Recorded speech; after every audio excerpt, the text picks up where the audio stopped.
guys, welcome back to The Kempire here on the Kempire Radio podcast. And if you're watching this on YouTube, to the Kempire Radio YouTube channel, I've been telling you I'm going to get Lailah here on the podcast. And finally, she's here. Yay! Yes. Thank you so much for having me. I have been looking forward to this. So thank you. Me too. First of all, thank you, because you've been nothing but supportive since. And I was just saying this to Grace as well. You both have been so supportive of everything that I do. And if you guys missed it, both Grace, Lailah, and I were doing the Real Housewives of Potomac recaps every single week. So if you missed any of that, be sure to go check out all of our channels to see those recaps. Just because I think some people say that our recaps were far more entertaining than the show this season.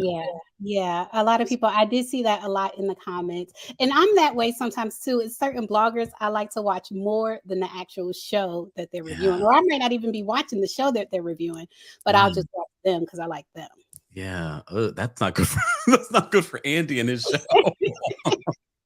But like, for example, not the Bravo shows, but like Power Book. I don't actually watch those shows, the star shows, but I do watch the reviews. Like I keep up through the reviews. Really? Yeah. But why is that? Is there a reason? I feel like, okay, certain shows, I don't like a lot of violence. I'm gonna be honest with you, because I'm one of those people, when I watch TV, I'm sucked in, TV or movie. Like I'm all into it. If it's emotional, I'm crying with you. Like whatever the scene is, like I'm there. And so that's why I don't like a lot of tension and a lot of violence, because I feel like I'm there. But when I watch the person review it, like if I watch all their other videos, I'll watch their reviews on that show too. Because you don't feel, that same energy. Like I don't feel like I'm sucked into it. I just feel like I can enjoy like the story. And that's important that you mention that, because one of the things that we do here on the Kempire Radio podcast, as I've been telling you guys, I know you think this is going to be the typical thing that you see on all my other platforms, but no, Kempire Radio, we talk about a whole different thing, and we try to aim so that you have a different experience here. And one of the things I've learned over the years, and you're right, what you watch on television does affect how you feel, your mental health. And I think that's part of the reason why a lot of people have been checking out of the Real Housewives of Potomac, was because it was triggering to them. So that's part of the reason why they're like, I'm only watching your recaps, because very much to what you just said, you don't have to watch the triggering things that are happening to the people that are on this show. And you can kind of still enjoy what's happening on the show, but through someone else's lens. So we have to watch it and be triggered. Really? But you know what? I just appreciate the support, whether they watch the show or not. I still appreciate the support. Without a doubt. As content creators that are entrepreneurs and doing it for ourselves. Lailah, you've been doing this for a very long time. For those that don't know who you are and are being introduced to you for the very first time, can you just give us a little brief bio on who is Lailah, besides the catchy theme song? Well, I'll actually tell you a secret. Well, you already know this, that Lailah is my daughter. But for the people listening, Lailah is my daughter and I am Lynn. So the channel was originally like a vlog channel. Like I would feature my daughter when she was like 2 or 3 is when I started the channel. And it was Lailah and Lynn. And then when I started doing celebrity news, I just smushed it together. And so that's why it's called Lailah Lynn. But I'm actually Lynn and my daughter is Lailah. But we can call you Lailah. You can call me Lailah. For some reason, it bothers my husband. It doesn't bother me, but he doesn't like when people call me Lailah because, his little girl type of stuff. Yeah. But I like the name Lailah. That's why I named her Lailah. So. Yeah. And so why did you move from, the vlogging to celebrity news? Well, really, it was just a joke. My first celebrity news video. It was really just a joke. Like it wasn't a purposeful, let me do celebrity news. It was, the talk show, The Real, and Tamar Braxton used to be on there. And when she got fired, it was like a joke because The Real was kind of like a girls group. And you see girl groups like 3LW, Destiny's Child, how the members kind of rotate. And with Adrienne being on The Real, it was kind of like a joke, like, she didn't survive the girl group. But it was not like serious. It was not accurate. Like, and it got like 100,000 views. And I was like, I felt bad because it was not accurate. Like, it was like the thumbnail was a picture of 3LW. It was Adrienne, looking all crazy at Tamar, but it was all a joke. I'd be go look at this video. I think it's still up. I think it's still up, but I did a video right after that because I felt bad. Like, oh my God, all these people watched it. They probably think it's true. And I'm just joking, you know? And so that's when I was like, let me do this for real and put some facts out there because the first video was not factual. Wow. Isn't that funny? Yeah, that's why even now I'm like, let me get my facts straight. Let me do my research, make sure I get everything correct because I don't want thousands and thousands of people to see. And sometimes even millions, like when a video goes viral and then you have wrong information.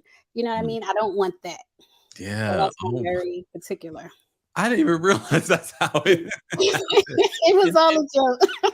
And that really is like your originating story, because now we understand why you are so interested in getting the facts together. It's okay, girl. We're gonna keep our fourth wall in for the love of Candace. Okay. Things happen, but it's so interesting to see that that's why you're so focused on making sure you get the story right. Yes. It was all because of a joke video that you did. And now that also segued you into doing what you do now. Right. There are no mistakes. There are no mistakes. That's what they say, you know. That's what they say. It's a reason for everything. And it was it's a beautiful thing. The way it unfolded was beautiful. So I'm grateful to have like what I have on YouTube and Facebook. I'm grateful for the platform and I try to treat it, you know, with care. Yeah. And for those of you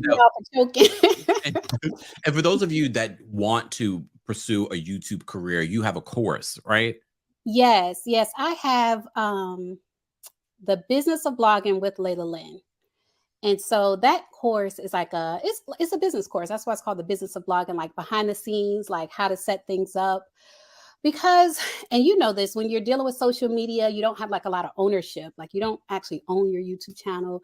You don't own it's almost like leasing an account on these different platforms. Yep. So it kind of talks about how to set things up so that you, your business can't just be taken away from you, you know, in the blink of an eye. And YouTube, just a sidebar, YouTube has been doing that to a lot of creators recently. I know someone recently, they've been demonetized. And some people have been reaching out to me about their YouTube channels being demonetized. So I'm going to put a link to her. I need to take the damn course. I'm just saying. And that's the other part of YouTube that people take for granted. And they just want to kind of throw their camera on. They don't want to learn the business of it. So for more information on that, I will be posting her links and things, and Lailah's links in the description. So you guys can check out all things, including the course. Yes. But, you know, as I said before, this is going to be a different conversation, but because we're talking about YouTube and how you did that video and it went viral, and I'm sure the comments were mixed. The comment section can be tough. But it was, but at the same time, people were trying to help me out. Oh, okay. Because I had Adrian's wrong Instagram and everything. Like it was like a fan page, but I thought it was her real page. Because like I said, I wasn't taking it serious. It was just a joke. And so people were like, no, this is her real page. Like they were trying to help me out, which I appreciated. and that's the thing too. I think we get far more positive comments if we really did the numbers of the percentages, but it's always that one comment that's negative or you got this wrong. That really, I don't think people talk about this enough, especially as content creators or influencers on social media, about how that can affect your mental health. And we put ourselves out there, literally our faces and our voices out there, and people will say some of the nastiest things. Yeah. So my question to you, Lailah, as we get into this conversation about, you know, just you and mental health, like how do you deal with that when it comes to your own personal mental health and you putting yourself out there? Well, one thing is I don't read every single comment, to be honest with you. Like I have it turned off on my phone. You know, the Creator Studio app where you put, we can't, you cannot have it ding every time somebody, you know, leaves a comment because it's way too much and it's way too much up and down. You know what I mean? So I turned that off like years ago. And so I don't read every comment. What I do, like when I first post a video, I figure those are the people who are like supportive, you know what I mean? Like my true blue supporters. So I'll read their comments for maybe like the first 30 minutes or so, the notification gang. I'll read their comments and comment back to them because those are mostly positive. Yeah. But to be honest, sometimes depending on my mood, the first time I see a negative comment, because sometimes people will turn on notifications and hate on you. They Yeah. will do that. Follow you just to hate on you. Yes, there are people who will do that. And so sometimes, depending on my mood, the first time I read a negative comment, I'll go ahead and shut it down. And then also, like if we're live, if my kids are home, I'm not getting into the comments. Like the comments that do the super chat, yes, I'll read those, of course. But other than that, I don't want to read all these comments and all this different type of energy and then go interact with my kids. You know what I mean? So I have a kind of like a wall up when it comes to YouTube comments and things like that, and then interacting, with people in my household. That's so important that you say that, because I think not just if you're an influencer or on YouTube does that matter, that just in general, especially with people working from home a lot now, and those boundaries get mixed because you're literally being stressed out by your boss, and your kids might be home, from school, and you take it out on them. Yeah, and you cannot do that. You cannot do that to the kids. It's not fair to them. Yeah, But it happens. It does happen. So we're not judging you. It happens. But if you're listening to this or you're watching this, let it be a reminder. I mean, look at me talking. I ain't got no kids, but I'm learning. I'm learning from you. And a lot of times, Lailah would be the mother that we would talk. Anytime something Potomac related, mother related, we're like, so Lailah, you're married, you have kids. Because there are certain things we just can't talk about, or even sometimes wrap our minds around when it comes to certain topics of being a woman, topics of being a mother. Yeah. With being a working mom, and the type of job that you do, that's not typical hours. Sometimes the story will break at night. Like, how do you find that balance of what you're going to cover, what you just can't because you have your kids? Like, how do you manage life? Well, I feel like it doesn't affect what I cover. Like if it's something crazy and it's, I kind of do like a lot of, reality TV and things like that. Even if it's crazy, I'll still cover it, but I'll just be like recording in another room where my kids don't hear me, which is the normal for me because I don't want, my kids' voices to pick up while I'm recording. So I just kind of like physically keep it separate when it comes to things like that. But I don't want my content to ever be kid friendly, to be honest with you. Like I have it checked off. I'm not kid friendly. If you listen, don't watch me with your kids. Like, even though what I say, I try to keep it classy, I just don't want to be in that category where I feel like kids are watching. Like I want to have grown folks talk. Yeah. Which is funny when people tell me that, me and my kids watch you, or the kids are watching, my kids love you. I was like, I don't think they should be. But then you're the parent. Like, you're the parent. I mean, I really do try to keep things clean. Every once in a while we do a little Kempire After Dark, but I do try to keep things clean. But I just don't know if they should be listening. I think we first met, it was kind of like a Lailah After Dark, because I was live after the Portia Bolo situation. I couldn't remember what video it was. Yes, you went live and I called in. And we would have all kinds of. Who else? There was someone else. It was me, you, Scotty by Nature, and someone else. Somebody else. Yeah, I think it was a woman. Yeah. So that's how we first connected. And I was just like, what are we talking about? I couldn't remember what we were talking about. But I'm glad you remember. Yeah, I don't think I'll forget that Bolo situation. Yes, and they say even a lot of for Real Housewives of Atlanta, like they say that was too much for a lot of the fans. They say a lot of the fans were not feeling that season and that whole Bolo, like the energy of that. A lot of fans did not like it. Why do you think that? You think that was just too? They're supposed to be a little bit more above board when it comes to their content. Yeah, it was too raunchy because I don't know that the Housewives audience wants to see it like that deep, like a little joke here and there, but it just went pretty far. You know what I mean? So. Oh my God. Are you looking forward to the new season of Atlanta? Should I look forward to it? Let me ask your opinion. Should I look forward? There's now a divorce pending. I mean, it's done wonders for Real Housewives of Miami. True. Yes, because I started watching that. I wasn't really watching. And then it was on one day, and I was like, Lenny. That's his name, right? Lenny? Yep. Lenny. What? So you're in Miami? I'm in. This is their best season, honestly. This is their best season, and probably the best season of Housewives in general in a while. So you got to get into it. You got to get into it. I literally was just recapping it. For those that are just joining us, I'm here with Lailah Lynn, and we've talked about this on Potomac, I believe, and we were talking about like how do we label ourselves and what we do, and I say entrepreneur. We are both entrepreneurs in this because we're doing a bunch of different things outside of just YouTube, and it's YouTube related and things like that. But we're both entrepreneurs. Yeah, and that's accurate. And we were just talking about how to balance life and the comment section. But we were also, right before we started recording this, talking about vacation and the need to take vacation. Yes. Tell me a little bit about your travel journeys. Like, where have you been? When did you really just start prioritizing traveling? Was it because of the kids? Tell me. I love to talk to travel. As far as traveling, I would say when I started getting a little money, like when I started to be able to afford to go places. Okay. Like my first, I'm trying to remember the first time I left the country, but it was probably like the Bahamas, probably the Caribbean. But my favorite trips, I'll say that my favorite international trips, I got to go to Africa. I went to Kenya and Tanzania in 2006. Wow. And it was crazy. It was crazy. And I don't know what happened, but in Kenya, they actually tore the picture off my passport.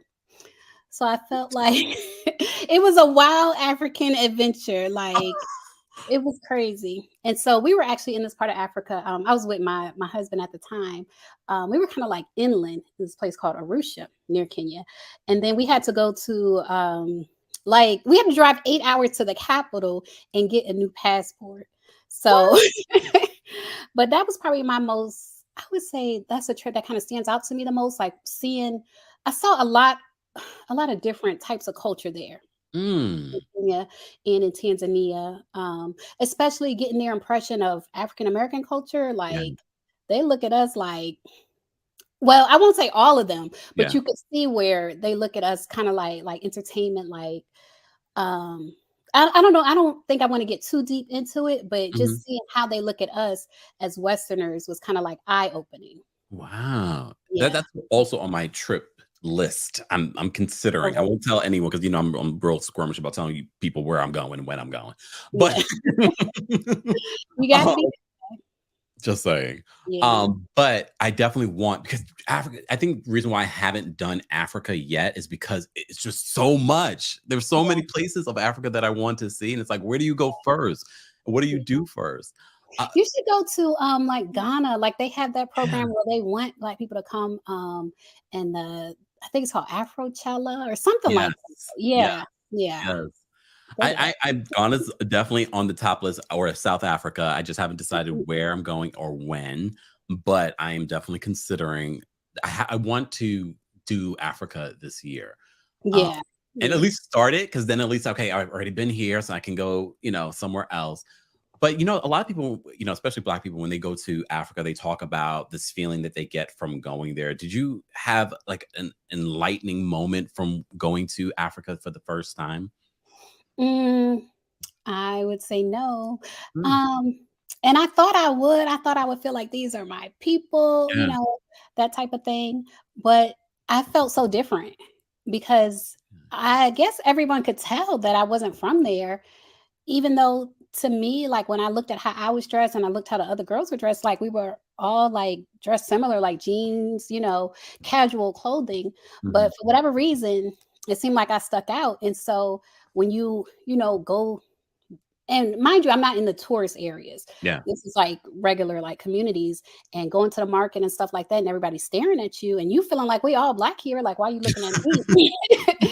It didn't make me feel like I was at home or things like that. Even though, the people were telling me, oh, this is your home, da, da, da, da. I didn't feel like it because everybody around was staring.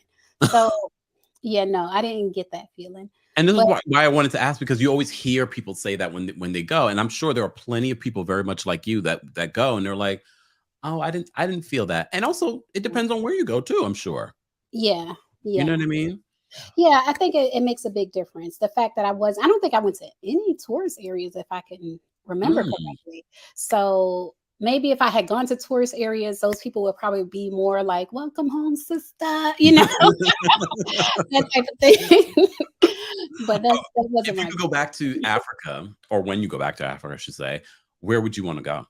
Well, I want to go to Zanzibar because it was like I was so close, but I wasn't there. So I want to go to Zanzibar. Yeah. I want to go to Ghana. I want to go everywhere. South Africa, Egypt, like everywhere. Me too. Listen, are we going? They say Ashley Darby's husband owns it's not Somalia, is it? Somalia, yes. Yeah, 24 acres. That's crazy. They say the largest part of his wealth is from his property ownership in Somalia. Yeah. So are you going? Are you going to Somalia? Well, I don't know if we can. Without like that's a good point.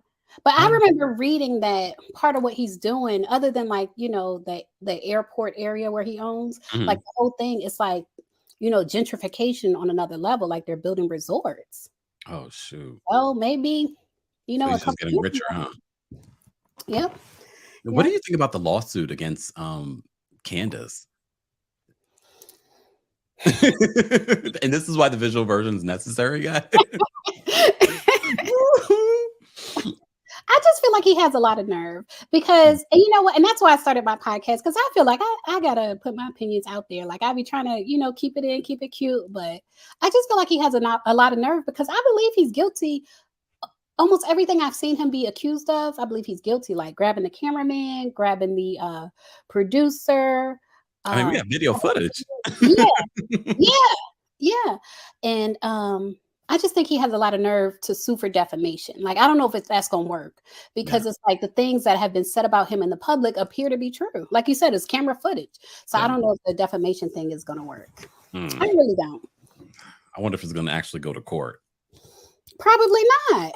And I get tired of people trying to like use the court system to bully people. And I feel like that's what it is. Like he wants her to shut up. And this is his way of doing it. Like he's trying to bully her through the court system. And I just get tired of that. Good point. I didn't think about that part, especially because when you look at some of the things that he's done over the years, it's like, well, that tracks. Yeah. When you talk about your podcast, can we talk more about the podcast that you recently launched and what people can expect? Because for those that watch Lailah on her YouTube channel, and of course, guys, I'm going to post all of her links in the description of this episode and video. You launched this new podcast. Tell us about the podcast and why you decided to launch it. Well, I decided to launch it. Really, one of the reasons, like I needed a backup channel, and I had started this backup channel some years ago, but I wasn't really using it. And then I was like, you know what? I do want a platform where I just share like my thoughts, my opinions on anything, not necessarily celebrity news related. Maybe it is, maybe it's not.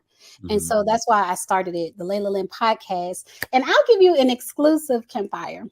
I'll give you an exclusive while I'm here because I haven't named it yet publicly, but I decided today that I'm going to call it Opinionated. The Opinionated. Ooh, yeah. Okay. So that will be the home of all my opinions, all my thoughts. And I recorded my first episode. My first episode is live. And I talk about religion. Not spirituality, but religion in my first episode. And so tell us a little bit more about that. When you say religion, like what are your thoughts? So people can kind of get an idea of what they're going to get in this episode and on the podcast. Opinionated, love it. Because I've shared on my channel, especially early on in my channel, I've shared, that I'm a Christian believer, and that was probably about 7 years ago when I first started my channel. And I still consider myself a Christian, but not the way I was raised. Like I would say I'm a non-traditional Christian. And so on my first episode, I share how I went from what I was taught growing up. Like I was taught to believe the Bible, like literally. Like, right. This is how a lot of people were raised, like to believe that Adam and Eve were really the first people, regardless of what science says, that Adam and Eve were really the first people, and that women, this is how it really all started, because, I read a lot, and I started reading more about like feminism and things like that, just being a woman. And so reading about, womanhood and things like that, And whenever you're talking about people, religion is going to come up, right? Yeah. And so that's when I was reading that about basically misogyny in the Bible and how, generations of people are taught that women brought sin into this world. Like, Mhm. like it's ridiculous. Looking back, it's ridiculous. But when you're raised to believe something, you feel like, you feel like it's the truth. Yeah. And so my first episode talks about me learning, I think, what did I call it? Uh, I think I said fairy tales, fallacies in the Bible. Mm. And so learning that a lot of what's in the Bible, excuse me, is stories, like it's origin stories. Yeah. When it comes to Adam and Eve, like most cultures have a origin story. And so a lot of what you see in the Bible or read in the Bible is not necessarily factual. Some of it could be factual, it could be based on facts, or it could simply be a story to explain something. You know Mhm. what I mean? So I feel like I've come to a realization and an understanding with myself and my spirituality over the past like year or so, maybe like 2 years, that things are not necessarily what I've been taught. Mm. And how is that translating in regards to how you parent versus how your parents parented you when it comes to religion?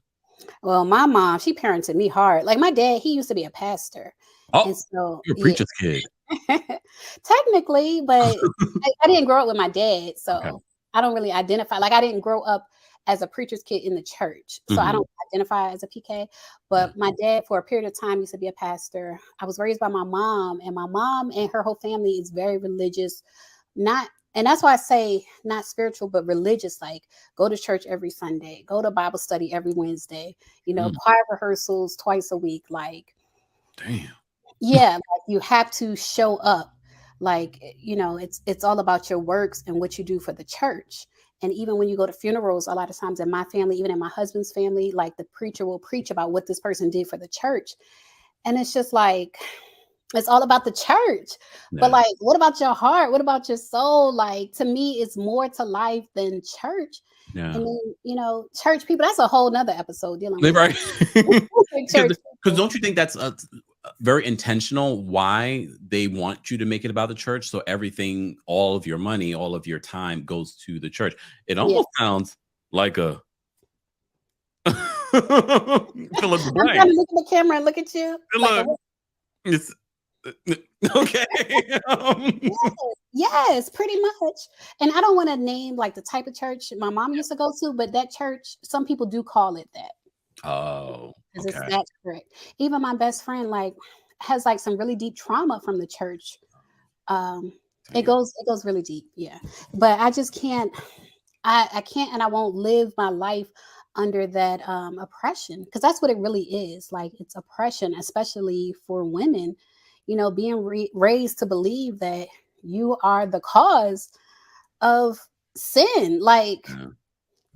it's oppressive, and I'm And I'm I just don't even think people even realize that, and the subliminal, subconscious um energy that they're putting into both men and women in regards yeah, to how women view themselves in the world and in religion. So that's really interesting.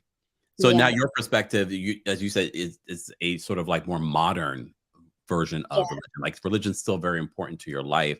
And so how is that translating in regards to how you teach your children about religion versus how you Well, they're just now learning about like Christianity and stuff like that. They go to a Christian school, but like I make sure to tell my daughter. My daughter is 8. She's gonna be 9 like really soon. So I make sure to tell her like this is not necessarily factual, and I make sure like that she's not being taught that she's a sinner. Mm, Like, and I don't want to trigger anybody listening to this. And I'll just say this. I gave a warning on my own podcast. Like some of the things I might say about Christianity, they're my beliefs. If it triggers you, that's on you. yeah. But just for me, I feel like it's oppressive to teach a child that they are a sinner. You know Yeah. what I mean? Like I it's never like, I went to Catholic school, and I have to say, when I used to hear that all the time in my head, I'm like, that don't sound right to me. yeah. I Like I remember didn't do feeling like nothing that. yet. Yeah, I'm just a kid. I was like, I'm a sinner. I was born a sinner. I was like, ah! Yeah. Look, I don't know if I Yeah, agree it's, with that. it's really deep, and I feel like it affects your self-esteem. It affects your thought patterns. And so, my next episode, is going to be about thought patterns, because I feel like, when you believe that there's this lake of burning fire, that if you make the wrong choice, you can burn in hell. For me, even as a kid, that has always been traumatic to me. Like, to think that people are burning, underneath the earth, or, wherever this hell may be, that people are burning for all eternity. They don't get a second chance or anything just because they didn't believe in Christ. Like, that has always been like just a traumatic thing for me. Yeah. And so, continue. Go ahead. no, I was just going to say, I don't teach my kids that. And as far as my thought patterns, I feel like that's affected how I think. Like, sometimes I feel like one wrong move, you know what I mean? And everything can go awry. You're going to hell. But it's funny because, and I feel like this about various religions. And as you said, certain religions, people feel as if it is almost cultish. I'm going to say the word. Yeah. I grew up as a Jehovah's Witness. There are a lot of people that view that. Say it again. I didn't know that. Yeah. A lot of people are probably going to be like this. Hold on. Yeah. Reactions out, everyone. No, I grew up as Jehovah's Witness, and my on both sides, on my grandparents on my father's side were Jehovah's Witnesses. My mom's a Jehovah's Witness, and her mom was a Jehovah's Witness. So and luckily, if my mother ever sees this, luckily she never really, like, I grew up learning and being within the religion. However, I don't feel as if she forced it on me. So that's why I've been able to sort of like have my own mind about it. I don't know if it was intentional or she just like, I have too many kids. I can't force religion on you right now. It might be that, but thank God for me, because I think I probably would have been traumatized a little bit by some of the beliefs. And look, if you're a Jehovah's Witness, it's okay. I'm not judging you. I understand the importance of religion in certain people's lives and how it has helped them navigate through certain things. I just know for me, thank God. Yeah. Wow. I didn't know that. I know. Yeah. I consider them a cult, to be honest with you. Jehovah's Witnesses, I consider them to be a cult. And I was just talking to somebody on social media earlier today, because they were asking about how it says like only a certain number of people are going to heaven. Like that's one of the doctrines of, being a Jehovah's Witness. And that's crazy to me. Like, I think it's like 140 something thousand or something like that. Yeah, the numerology, 144,000. And it's just wild to think that, people really believe that and live their life believing that. Like, to live under such oppression by choice is wild. And they also have that similar thing, because I know Leah Remini did the whole documentary on Scientology, and that she was taking on Jehovah's Witnesses as well. And again, guys, if you're Jehovah's Witnesses, we're not judging. We're just talking in affiliate. We're having an open conversation. But if you talk badly about Jehovah's Witnesses, or if you leave the religion, it's very similar to Scientology, where you are excommunicated. People cannot talk to you. And it's just like, oh, shoot. Yeah. I mean, I haven't personally had that experience, but I've heard of other people that have had similar experiences. They say Kenya Moore's mom is a Jehovah's Witness. Did you know that? I think I have heard that. Yeah, this is what they say. So, that's not the reason, obviously, that she doesn't talk to Kenya, but they say it's just a practice that she's used to. Like, that cutoff practice is not new to her. So for her to cut off her daughter, like, she's probably cut off other people in her life too. It's not just her daughter. But I'm also wondering, because remember, she had Kenya out of wedlock, and she was very young. So I'm wondering if the church or her family made her do. That is interesting. Kenya, we need someone to ask Kenya this. Yeah, she had wrote that book. Like, I could not find that book for nothing. She had put an excerpt online, and then it's just like wiped off the internet. But she had said something about it, and it is gone. Why has no one ever asked her this in an interview? We need that. I think it must be like forbidden. I don't know, because there's something to it, and it's like, talk about it. It's like she started to talk about it, and then she was like, no. I can't imagine. And I really hope that Kenya is in therapy, because to be abandoned and just completely ignored by your own mother, who's supposed to sort of like nurture speaking of mental health, like, how do you even be who Kenya is? That's why I kind of look at Kenya. I'm like, the fact that you are so put together, and yes, there might be a little quirks, but we all have little quirks. Right. The fact that she's able to be so sensible Mm-hmm. And you could tell she's making it in a concerted effort to be Yeah. the best mom to Brooklyn, Yeah. despite what she has experienced in her life. I'm like, I applaud her. Yeah. Yeah. She's doing great. You're doing great, sweetie. Look, You're look. doing great. I believe we talked about the we've talked about this. I don't know. It may have been last season of our Real Housewives of Potomac recaps, and we were talking about mental health, and and you opened up about taking medication for your own mental health. Can we just kind of Yes. backtrack to why you had to start taking medication and what led up to that and where you are today? Yeah, so I take an antidepressant called Wellbutrin, Okay. and I've been taking it on and off for probably like 15 years. Wow. Yeah, but mostly off. Like I took it I first started in college, basically during stressful periods of my life. I've Hmm. gone to the doctor and been prescribed that. And then when my lifestyle kind of changes, I'll get off it. But then like recently with the pandemic, that's probably what we were talking about. I started taking it again because it was just a lot. You know what I'm saying? Like the whole pandemic and not knowing like what is going on in the world. It was just a lot for me. And it was depressing for me. Could you And relate to I'm sorry to interrupt you, but could you relate to because you remember people were saying there was a storyline for Robin, but watching that. Oh, I can't wait to show the video version. How oh, did you feel when Robin was talking about the pandemic and, well, she called it at the time seasonal depression. right. And I know people with seasonal depression, and maybe she does have it, but I do feel like it was a cover. Like she was really depressed because Juan, Uh, was doing whatever he was doing. So I feel mm, like she was lying, to be honest with yeah. you. But, she could also have seasonal depression, which I do understand. To me, it does affect my mood. Like, the weather, like it sounds so crazy to say, but I do feel happier in the summer and the spring when it's warmer. And then when it starts getting cold and things like that, it does make me, even taking medication, it still makes me like my baseline is a little bit lower as Wow. far as my mood. Yeah. It's real. It's very, very real. Yeah. So, but back to you were saying, so during the pandemic, that's when you started taking the Wellbutrin again. Mhm. Yeah. Yeah. Yeah. And go ahead. No, I was just gonna say it was crazy. And then I feel like seeing my kids not go to school was depressing me too. Because it's like I feel like school is so important, like the academics and also a lot of it, just the social aspect of school, I Yeah. feel is really important, especially at their age. It's like my daughter is almost 9, my son is 5. And it's like they gotta be around other kids, like you can't keep them in the house. You know what I mean? Like that was depressing to me. And just remembering, like, when I was a kid, I was not in the house. Like, I was very social, either in school or outside playing and things like that. And Yeah. so it was depressing me as well. Wow. I mean, and a lot of people were talking about this during the pandemic about depression and mental health. And that's why it birthed a lot of, first of all, it birthed a lot of people leaving their jobs. It birthed a lot of Mhm. people getting into therapy and on antidepressants because of everything. Yeah. So I feel like the pandemic was a good thing, especially when we talk about mental health. I was just talking about because I'm doing a watch of the older seasons of Vanderpump Rules. I don't know if you Okay. watched that.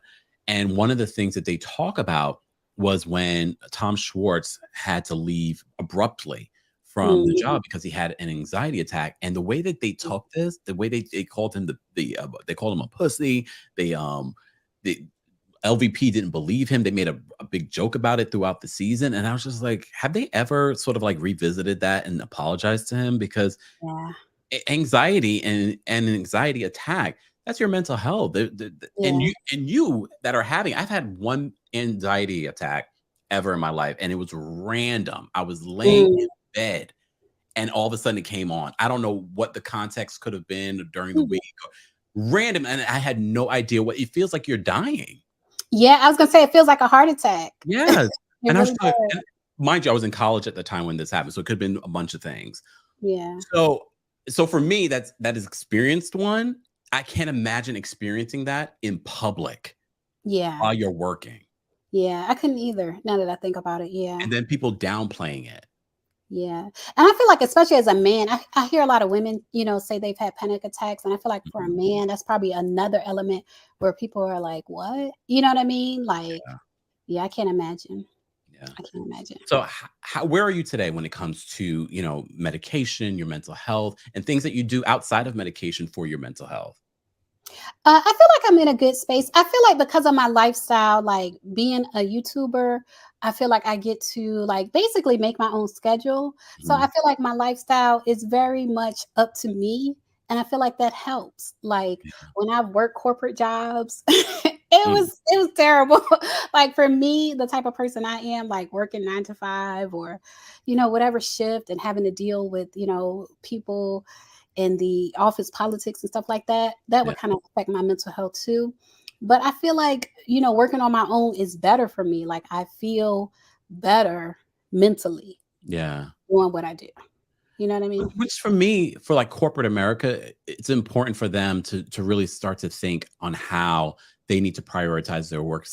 And I've always believed this is that if you prioritize your workers, their mental Mhm. health, giving them vacation, paying them what they're worth, all of that will translate into what you get from your workers. And I Yeah, don't know if they've learned any of that. It's still, even through the pandemic, where people were working at home, where you had to rely on them to, step up, and a lot of people felt like they were more efficient working from home. yeah, yeah. Depending on the type of job and depending on like if the person actually likes what they're doing, I have Yeah. heard people say that they're more efficient. But then other people, if they don't like the job and they're working at home, it might be a different story. Yeah. But I've also heard like Congress is trying to pass, certain people in Congress are trying to pass like a 4-day work week. Mm. Well, have you heard that? I'm gonna need them to work on making sure everyone has health care.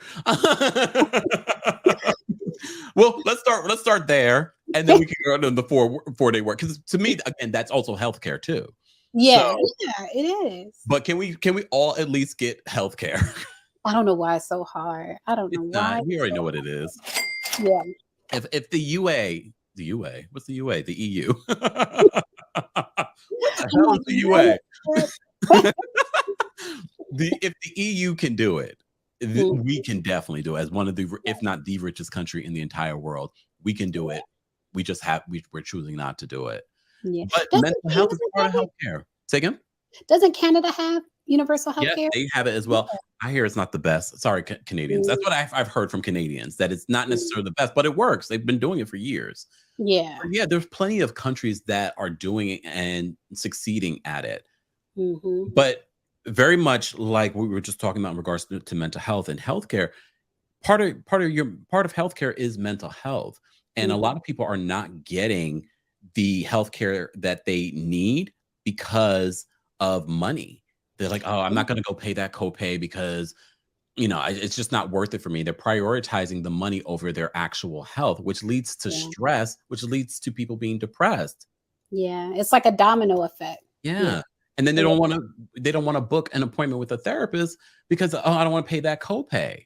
Mhm. So now their mental health struggles because of that.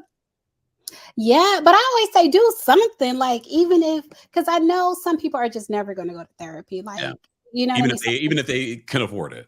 Right, they're just not gonna do it. So I always say, like, do something, like, read a book that's gonna help you, like, help yourself, like a self-improvement book, or, listen to music that lifts you up. Like, do something, journal, and Yeah. try to figure out what's going on with you through writing. Whatever it is that helps you, like, do something. Like, don't just be depressed and sit in it. Like, that's the worst thing you can do. Yeah. To me, I feel like even in my lowest moments, it's always like, okay, I have to fight. You know what I mean? Like, I Mm. feel like I have to fight this. Like, I can't just, you can't just let it Give win. up. You can't just give up. Right. You cannot, especially to me as a parent now. It's like, Lord, these kids depending on me. Like, I can't just sit in the house and be depressed. Like, it's not even an option. Yeah. Well, I'm so glad you brought that up, because there are other things that people can do outside of medication, outside of therapy. And of course, if you are going through something, guys, please reach out for help, Yeah. professional help. Not necessarily just religion has helped people, but that's not the only place that you can help. I meditate twice a day. I do transcendental meditation. What Layla originally said at the top of this episode, she was talking about like just certain shows I just can't watch, literally for your mental health. Yeah. So be conscious of, because I know, like the old school folks, all they do is watch the news all day, every single day. That's Yeah. not good for your mental health or physical Yeah. health. Yeah. And the thing about the news, like it's depressing, but like the news, they're going to show you what's controversial. Like it's a media. Everything is about money and getting views and things like that. Yeah. So it's going to be more bad news than good news. Like it's going to be that slant to it. Yeah. And so then you leave, if you are constantly watching bad news, bad news, bad news, like you leave feeling bad. And if you want more good news, I was just saying this yesterday or something like that, because the whole Scandal situation, Yes. I was like, that episode of their latest episode of Vanderpump Rules had the biggest episode that they've had since season 8. And I said, okay, that's all well and good for them, guys, but you all keep saying that you want more feel-good reality TV. Well, then you need to start watching it and showing up for it so that those shows get the numbers. I don't know if you started watching Family Karma, Lailah, but I think you would love it because it's funny. You're getting an insight into a different culture. They're in Miami, so you're getting the sunshine and all that. Yes, I love Family Karma. It will make you, for mental health, Family Karma will make you feel good. Especially this season, we had a gay Indian wedding.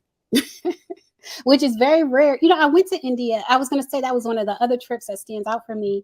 I got to go to India on my job's dime. Like I know that's right. And it was so luxurious. Like the place we stayed, it was this hotel called the Oberoi, and it was like the Garden of Eden. Like it was so nice. We were in the state's called Karnataka, Bangalore. We were in Bangalore, India. And it was beautiful where we stayed. Soon as you leave the gates, you know, it was kind of like a different story. It was like tents and everything. Wow. But where we stayed was beautiful.